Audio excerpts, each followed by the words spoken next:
सेमिस्टरची final exam लागली की 1-2 दिवस आधी रट्टा मारून एक्झामच्या प्रिपरेशनसाठी अभ्यास करतो, तसंच मी आज ह्या ठिकाणी रट्टा मारून माझं भाषण करणार आहे. असं किती जणांना वाटलं?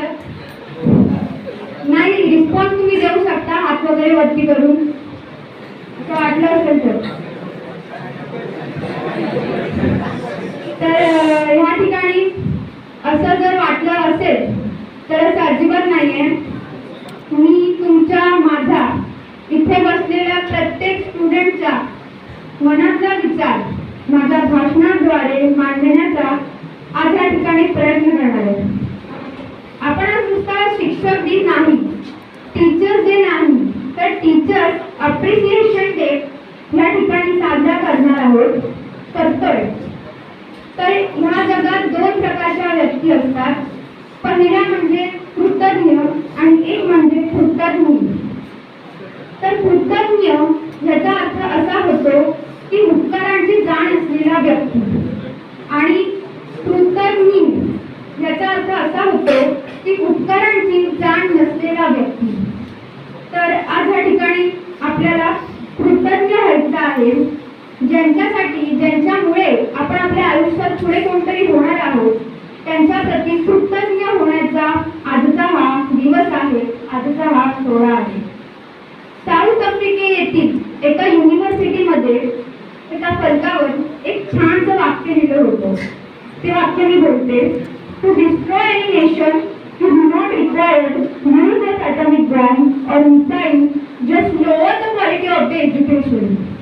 म्हणजेच काय, तर कुठच्याही राष्ट्राला संपायचं असेल तर तिथल्या एज्युकेशनची क्वालिटी ही कमी केली तर ते राष्ट्र इनडिरेक्टली संपणारच आहे. म्हणून तुझं म्हटलं जातं collapse of education is collapse of nation. आणि प्रश्न असा निर्माण होतो कधीतरी की शिक्षक म्हणजे कोण? आपल्याला युनिव्हर्सिटीमध्ये शिकवतात, कॉलेजमध्ये शिकवतात, स्कूलमध्ये शिकवतात, ट्युशन्समध्ये शिकवतात, फक्त तेच म्हणजे शिक्षक असतात का? तर याचं उत्तर आहे नाही. आपल्याला आपल्या आयुष्यामध्ये जी व्यक्ती जे काही छोटं मोठं कुठे ना कुठेतरी काहीतरी शिकवत असते, ती प्रत्येक व्यक्ती त्या व्यक्तीसाठी शिक्षक असते. आणि त्या सर्व शिक्षकांसाठी कृतज्ञता व्यक्त करण्याचा आजचा हा सोहळा आहे, आजचा हा दिवस आहे. शिक्षकांची नेमकी स्टुडंट्सकडून अपेक्षा काय असते? अपेक्षा फार सुंदर असते की मी त्या स्टुडंटला शिकवतोय, मी त्या स्टुडंटला जे एज्युकेशन देतोय त्या एज्युकेशनचा यूज करून त्याने कुठच्या तरी मोठ्या पदावरती जावं, काहीतरी चांगलं काम त्याने त्याच्या आयुष्यामध्ये करावं, जेणेकरून टीचर्स गर्वाने सांगतील की तो माझा स्टुडंट आहे, ही माझी स्टुडंट आहे. पण प्रत्येक जण तर सक्सेसफुल होत नाही ना. असं झालं असतं तर म्हणजे कॉम्पिटिशनच नसती. तर मुद्दा हा आहे की जर सक्सेसफुल होता नाही आलं तर आपण एक चांगलं व्यक्ती नक्कीच होऊ शकतो, आपल्या भारत देशाचा सुजाण नागरिक नक्कीच होऊ शकतो.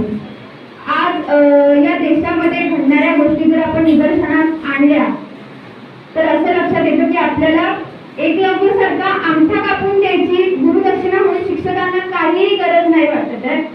म्हणजे असं गरजच नाहीये.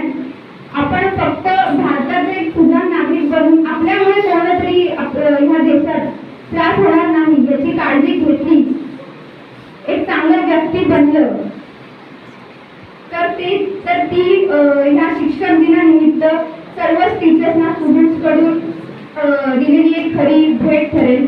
आणि पुन्हा एकदा या ठिकाणी या आयोजित केलेल्या सोहळ्यामध्ये सर्वच टीचर्सना, स्टुडंट्सना, इथे उपस्थित असलेल्या